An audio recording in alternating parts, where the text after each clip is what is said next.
వి gold trusted gold buyers తాకట్టులో ఉన్న బంగారాన్ని విడిపించి ఈ రోజు ఉన్న మార్కెట్ ధరకే కొనబడును. మరిన్ని వివరాలకు సంప్రదించండి 7771077720. కార్మిక ఆరోగ్య బీమా సంస్థ ఈఎస్ఐ ఈరోజు ప్రపంచంలోనే కార్మిక వర్గం యొక్క ఆరోగ్యాన్ని పరీక్షించే వాటిలో ఒక మంచి సంస్థ.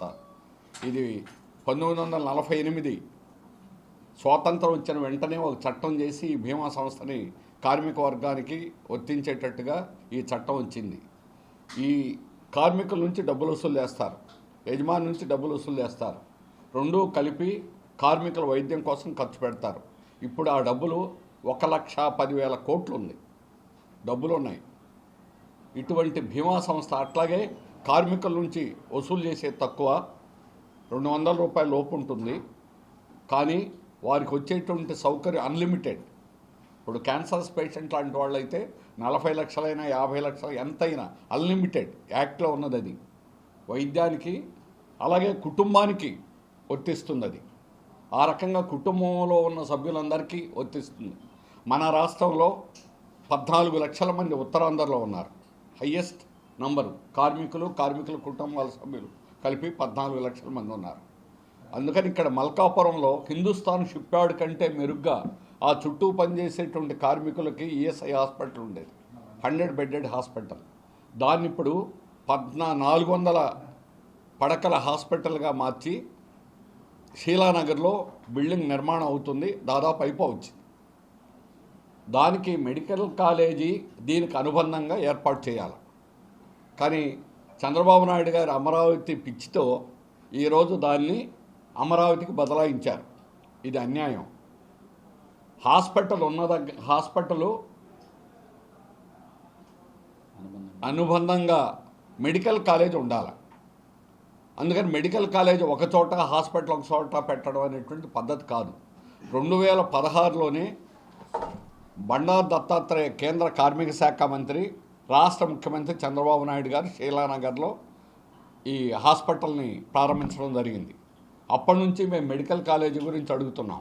కానీ 16 నుంచి 2022 దాకా నిర్మాణం మొదలుపెట్టల.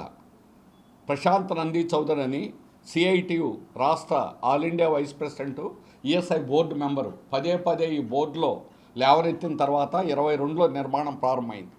ఇప్పుడు హాస్పిటల్ నిర్మాణం అవుతుంది.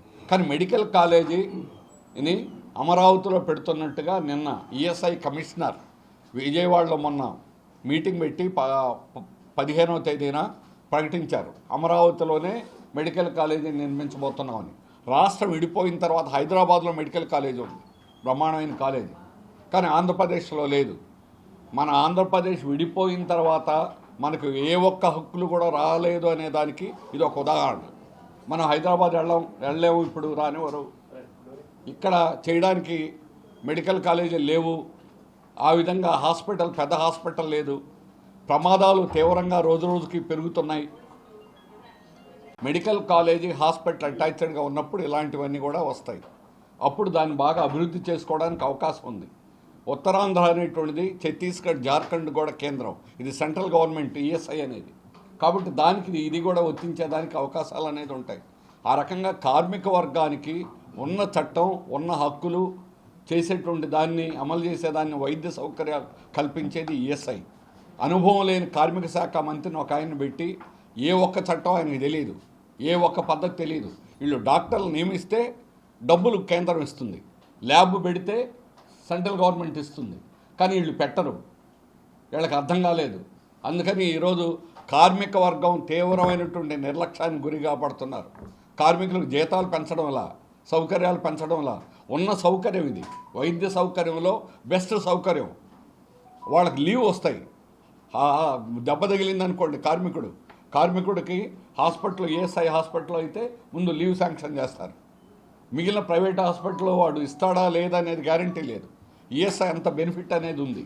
కానీ ఈరోజు రాష్ట్ర ప్రభుత్వం, కేంద్ర ప్రభుత్వాలు రెండూ కలిసి ఈరోజు మొండిగా ఋషికొండలో భూములు ఇవ్వడానికి ఉన్నాయి. ఋషికొండలో భూములు మాత్రం చవకగా ఇస్తారు. కార్మికులకు మాత్రం ఇక్కడ మెడికల్ కాలేజీ పెట్టడానికి హాస్పిటల్కి స్థలం ఇవ్వలేదని చెప్తున్నారు. రాష్ట్ర ప్రభుత్వం మెడికల్ కాలేజీకి ఇక్కడ స్థలం ఇవ్వలేదని, అమరావతిలో చంద్రబాబు నాయుడు 20 ఎకరాల భూమి అక్కడ కేటాయించాడని, అందుకని అమరావతికి మార్చామని చెబుతున్నారు. ఏం విశాఖపట్నంలో స్థలాలు లేవా? షీలానగర్లో స్థలాలు లేవా? తులసిరావు గారు 100 ఎకరాలు అక్రమంగా ఆక్రమించున్నాడు అక్కడ విశాఖ డైరీ. తులసిరావు ప్రభుత్వ భూములు ఉన్నాయి అక్కడ, భూములు లేకపోవడం కాదు. అట్లాగే నంది చౌదరి గారు చెప్పారు, మీరు వర్టికల్ బిల్డింగ్స్ కట్టండి, నిలువు బిల్డింగ్లు కట్టండి, మీరు 3 ఫ్లోర్లు ముందు ఎస్టిమేషన్ వేసింది, దాన్ని మార్చండి, డిజైన్ మార్చండి అని ఓ డిజైన్ తయారు చేసి కూడా ఇచ్చారు. ఇన్ని చేసిన తర్వాత కూడా మెడికల్ కాలేజీని అమరావతికి మార్చడం అనేది అమరావతి పిచ్చితోటి చంద్రబాబు నాయుడు వ్యవహారం చేయడం. మోడీ విశాఖ స్టీల్ ప్లాంట్ను ప్రైవేటు పిచ్చితోటి అమ్మడం. నిన్న విశాఖపట్నంలో జరిగినటువంటి సమ్మిట్లో కూడా నిర్మలా సీతారామన్ కూడా చెప్పినటువంటి విషయాలు ఏమంటే, మేము ప్రైవేటీకరణ మా విధానమే అని ఒకవైపు స్పష్టంగా చెప్పడం జరిగింది. ఆ రకంగా అదే కానీ జరిగితే విశాఖలో ఉన్నటువంటి పరిశ్రమలు, ఇక్కడ ఉన్నటువంటి కార్మిక వర్గం తీవ్రంగా నష్టపోతారు. ఇప్పటికైనా మెడికల్ కాలేజీని ఇక్కడే షీలానగర్ హాస్పిటల్కి అటాచ్డ్గా దానికి అనుబంధంగా పెట్టాలా? మెడికల్ కాలేజ్ ఇక్కడ పెట్టకపోతే ఉత్తరాంధ్ర కార్మిక వర్గం నుంచి, ప్రజల నుంచి పెద్ద ఎత్తున ఉద్యమం చేయాల్సి వస్తుందని రాష్ట్ర కేంద్ర ప్రభుత్వాలను రెండింటినీ కూడా హెచ్చరిస్తున్నాం. అట్లాగే ఈఎస్ఐ హాస్పిటల్లో సౌకర్యాలు పెంచాలి, డాక్టర్లు నియమించాలి. మీరు ఎంతమంది నియమిస్తే అన్ని ఖాళీలు ఉన్నాయి, సగం ఖాళీలు ఉన్నాయి. అలాగే ల్యాబ్ లేవు, మందులు లేవు.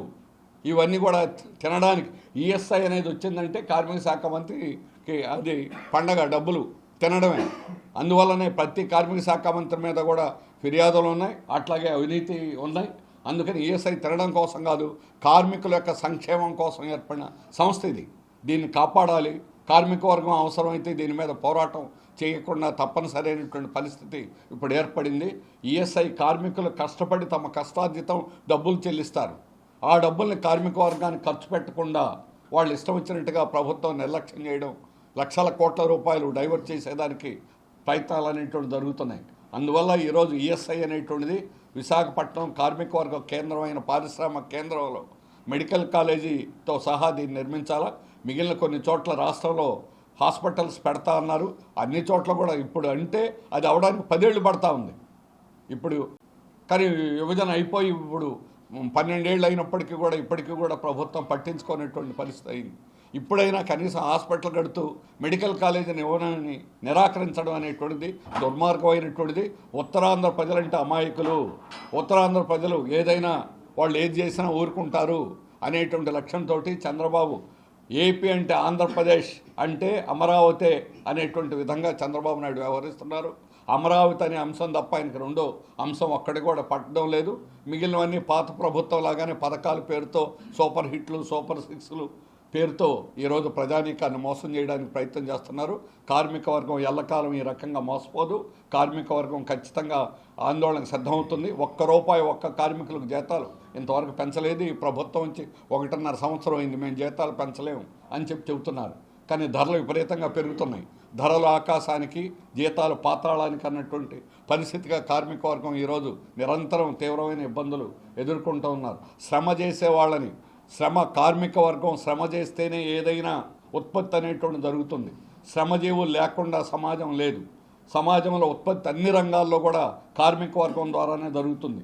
కానీ అలాంటి కార్మిక వర్గాన్ని ఈరోజు కేంద్ర రాష్ట్ర ప్రభుత్వాలు పూర్తిగా నిర్లక్ష్యం చేసి కార్పొరేట్లకు అడుగులు మడుగులు నొక్కుతూ వాళ్ళకు అనుకూలంగా ఉంటూ దేశ సంపదను వాళ్ళకు కట్టబెట్టేటువంటి విధానాన్ని అమలు చేస్తున్నారు. భూములు, భారీ పరిశ్రమలు, గనులు, సముద్ర తీరం ఇదంతా దేశ సంపద, ప్రజల సంపద ఇది. కానీ ప్రజల సంపదను కార్పొరేట్లకు కట్టబెడుతున్నారు.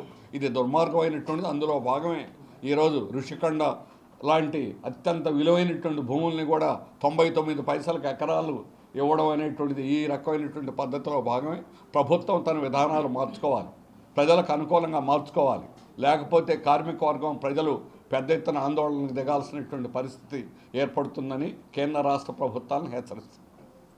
తెలుగులో ఫాస్టెస్ట్ న్యూస్ యాప్ ఇప్పుడు కొత్త అవతారంలో 5 సెకండ్లోనే పూర్తి వార్తా సమాచారం మీ చేతిలో. సోషల్ మీడియా ట్రెండ్స్ మీ కళ్ళ ముందుకే live TV and voice search ఆప్షన్స్తో ఇప్పుడే డౌన్లోడ్ చేయండి. యాప్ లింక్ డిస్క్రిప్షన్లో ఉంది.